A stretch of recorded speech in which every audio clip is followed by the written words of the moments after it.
I call Reno Tirakatani. Kia ora, Mr Chair, and thank you for the opportunity to speak in the committee stages of the Wellington Town Belt Bill. And I'd also like to just add my congratulations to the member and the chair for his role in shepherding this bill through the House, and also the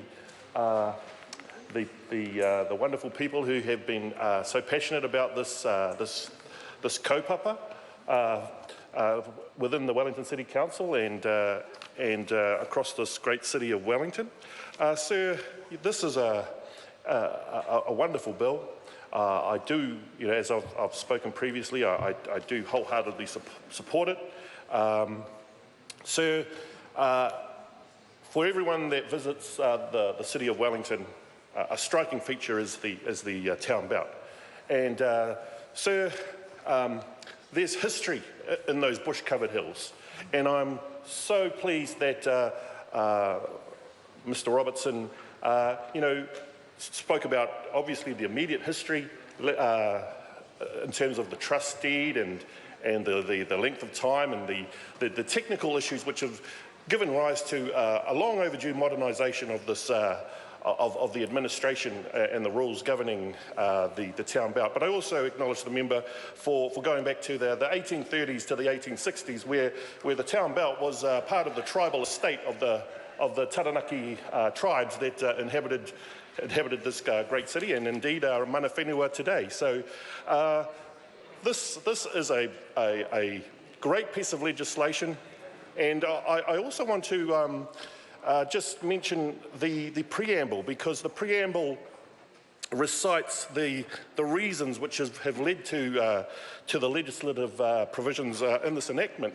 And perhaps, it's something to consider, sir, was that it mentions in clause 3 the purpose of the bill, that the purpose of this act is to, and in 3C it says, to recognise the history of the original town belt and its significance to mana whenua and the inhabitants of Wellington. And so, and indeed the preamble sets out very nicely the chronology of some of the main events which have given rise to the history of the town belt. But sir, I wanted to, given that clause 3 mentions that it wants to recognise the history, perhaps the bill could have gone further, and instead of a preamble, that preamble could have been actually stated in the legislation itself, because obviously the preamble just sets the scene, but it actually isn't part of the enactment. And so, given that there is recognition here, it is not a novel thing, because we do a lot of treaty settlements in the House, which are all enacted through legislation.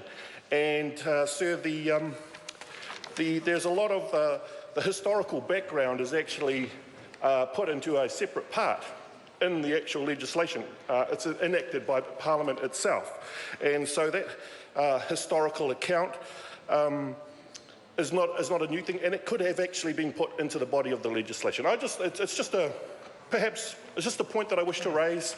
It does in no way detract from the effectiveness of this legislation, but given that a key purpose of this bill is to recognise the history, perhaps that history could have been put into the actual body of the legislation itself, rather than in just an explanatory preamble. But that's a fairly minor point, sir, but one that I wanted to raise in this committee stage. But sir, I do want to return to the point of the history which is recited in the preamble. And obviously, there are some wonderful characters which have played a part in the history of our great city here in Wellington.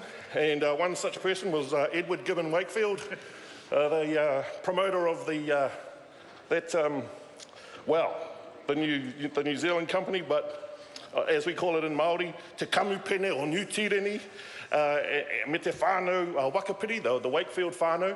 But sir, no matter which side of history you want to look at things, Edward Gibbon Wakefield, sir. Reno Turakatini. Thank you, sir. Mr. Chair. He's been described as a New World 19th century visionary with a remarkable foresight and wisdom, and I guess, in a sense, he did have that wisdom and foresight to